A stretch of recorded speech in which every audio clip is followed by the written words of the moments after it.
நேரத்திலே வேலைக்கு போலான்னு சொல்லி அங்க போய் பார்த்தா, இந்த செடி பார்த்ததுமே எனக்கு இங்க தான் கண்ணு ஓடுதா தவிர, அங்க வேலை செய்ற எண்ணமே இல்ல.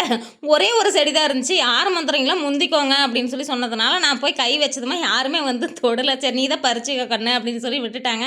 நானும் சிரிச்சுக்கிட்டே பறிச்சுக்கிட்டே இருந்தேன். ஏன்னா புளிச்சக்கீரை அந்த அளவுக்கு செம்ம டேஸ்ட்டா இருக்கும். கெண்டி புளிச்சல்ல செம்ம டேஸ்ட்டா இருக்கும். நம்ம ஊர்ல கெண்டி புளிச்சன்னு தாப்பா சொல்லுவாங்க. மத்த ஊர்ல என்னன்னு சொல்லி சொல்லுவாங்கன்னு எனக்கு தெரியல. கொழுமிச்சு பழம் நெறையா இருந்ததுங்களா, சரி சாப்பிடலான்னு ஒண்ணே ஒண்ணு தான் பறிச்சு சாப்பிட்டேன். அந்த அளவுக்கு தித்திப்பா இருந்தது. நம்ப விடுவோமா?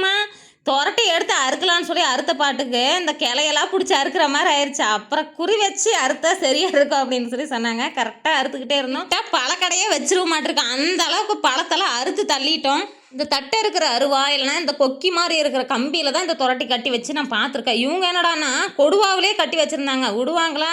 ஆள் மாத்தி ஆள் எல்லாம் பறிக்க ஆரம்பிச்சுட்டோம். பறிச்சுக்கிட்டே இருந்தாங்களா, பறிச்சு சாப்பிட்டுட்டே இருக்கிறப்ப, இந்த நாய்க்குட்டி வேற, "நீங்க மட்டும் தான் சாப்பிடுவீங்களா? நான்லாம் சாப்பிடக்கூடாதுன்னு" வந்து நம்ம பக்கத்திலேயே உட்காந்துக்குச்சு.